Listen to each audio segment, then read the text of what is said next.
Yes, hello, my Facebook friends, fans, and familiars. This is Richard, reporting from Richard's Fundraising 2013, raising funds for my trip to Israel in November of this year, 2013. Now, I become very disturbed about something that I saw on the news and on the internet. Actually, I didn't know about it because I'm not really a big fan of news. So I was traveling in a taxi, and I heard people in the taxi speaking about this incident that took place over in England, where these fanatics, or I don't know exactly what to call them, where they attacked an innocent bystander. These two black guys, purportedly being Muslim, attacked a white guy that was passing by. They hit him with their car, and then they proceeded to chop him there and stab him in view of the public. And then one of the guys came to somebody who was filming the whole incident and justified his cause, or tried to justify his cause on camera. I must say I found this totally disgusting and totally deplorable. It just shows the degradation that the human existence has come to. Now, for those who probably have known me for many years, which probably not many of you on Facebook have, I have always, since childhood, been fond of headgear, of hats. And in my time, I have worn, even in casual instances, cowboy hats, baseball hats, construction hats, knitted caps, straw hats, Panama hats. I've been through a whole lot of different type of hats in my time. And in the recent time, you would have seen in videos gone by that I wear this type of headgear, that I even made a comment in one of my videos where people keep mistaking me for a Muslim, of which I am not. Okay? And seeing these turn of events has saddened my heart so much that, even with respect to all the Muslim, the hard-working, law-abiding Muslim brothers and sisters out there, of which I am related to some. I have a sister-in-law and her husband. They are Muslim. And if we are all walking down, you'll believe that that's a group of Muslim people walking down the road there. But with much respect to them, I will no longer be wearing this. It was one of the most comfortable headgears that I have ever worn.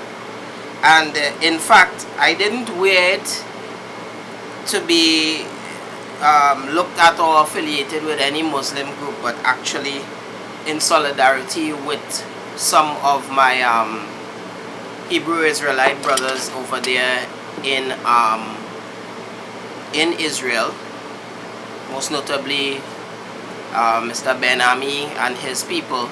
They wear similar headwear, but most notably they wear the fringes or the tassels to the edge of their garments. I can just turn as I do, the zitzits, or zitzits as some people call them, which is one of the requirements or one of the commandments that was given by the Creator that would set us apart and have us recognized as His people. Okay, there are people all over the world that wear zitzits.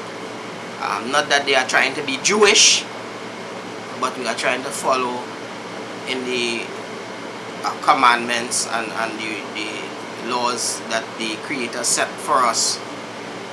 You see, in those first century and before, those periods there, back in the Middle East, where these religions have originated, everyone wore the same types of garments.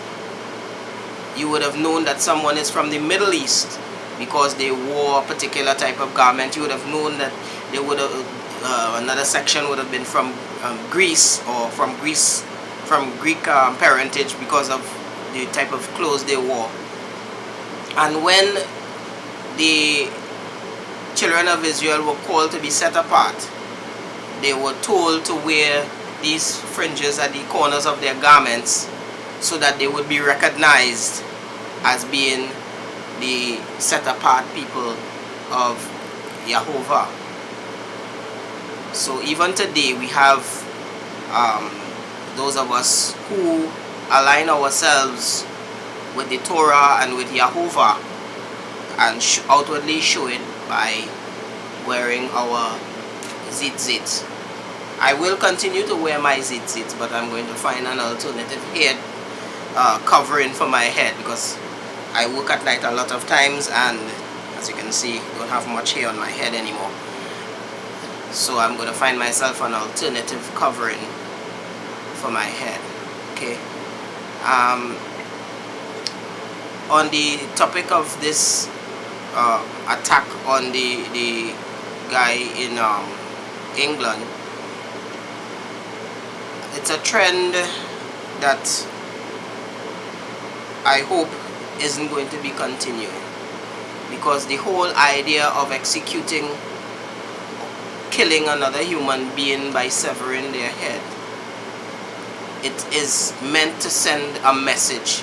It is meant to be a message to whomsoever, because just this morning, where is it? Just this morning, a new newspaper launched here in Trinidad and Tobago called the Sunshine. And when this free edition was placed in my hands, actually it was folded, and I got a glimpse of the back page where there was this story. For those of you who cannot pronounce it, it says War, Muslimin War in Karapu. Karapu. Yeah, that's what it says there. Which is a district in the east of Trinidad, East Central. And it just goes into a brief rundown of some happenings that were taking place there, where they found the head of a man in the car park of the racetrack at Arima. See again, finding heads, which is meant, I mean, just look at it, the biggest word there, and finding heads, meant to send a message. It's really heart-wrenching to have to be living in these times and experiencing this sort of hate in these modern times. It's really sad. And well, my heart is really broken. It goes out to the family of this gentleman for their loss, and I hope that, well, I don't have to hope, I know that these two guys and whoever else is involved is going to be facing the full extent of the English law. So that wouldn't be on me, that would be on them for making this decision. People used to ask me, you know, you're going to Israel, and that's a place where there's so much tension and there's so much violence that take place there on a regular basis. If you aren't concerned, if you aren't afraid of traveling to that area. And even though I do hold my reservations, I have my concerns, I am not afraid. I am not afraid because I know who guides my footsteps. I know who protects me. I know who is my God. And my God is great. There are those who say that their God is the greatest.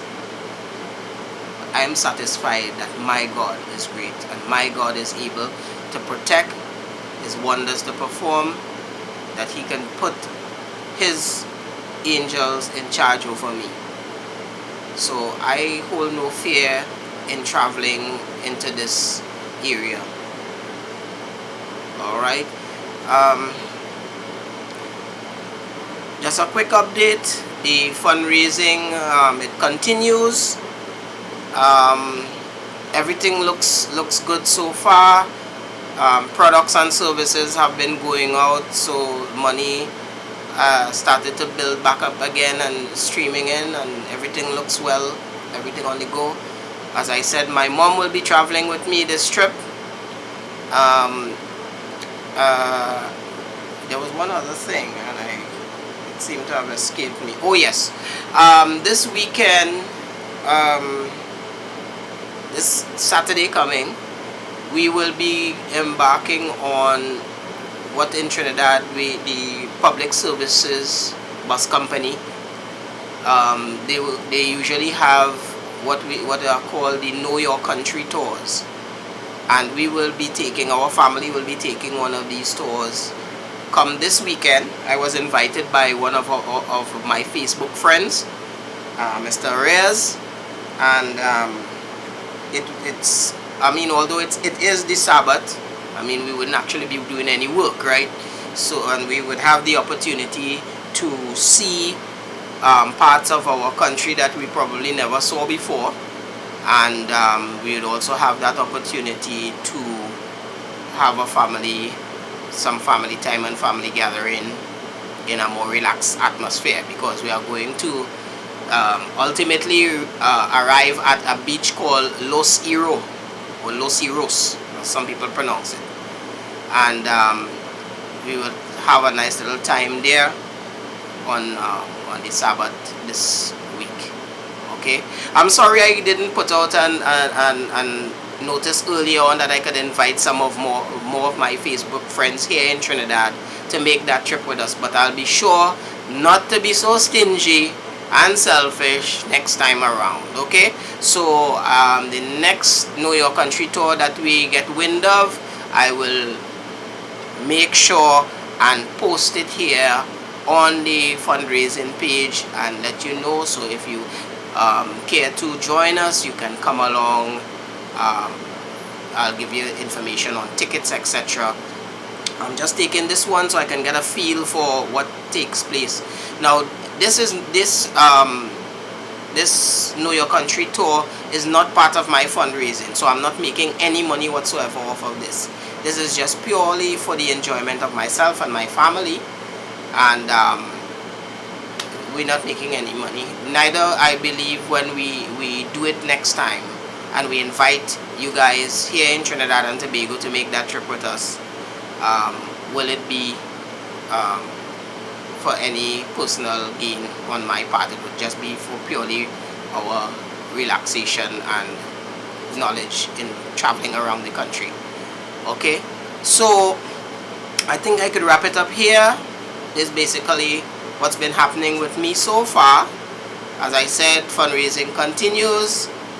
Still, lower down on the fundraising page here on Facebook and see if there's any services I could probably render, if there's any products I had advertised that you may be interested in, that you can make a purchase and help out the situation, so that I can get off to Israel in good stead. Okay, so thank you very much. This is your friend Richard here, Richard's Fundraising 2013, on the way to Israel in November of this year. See you again.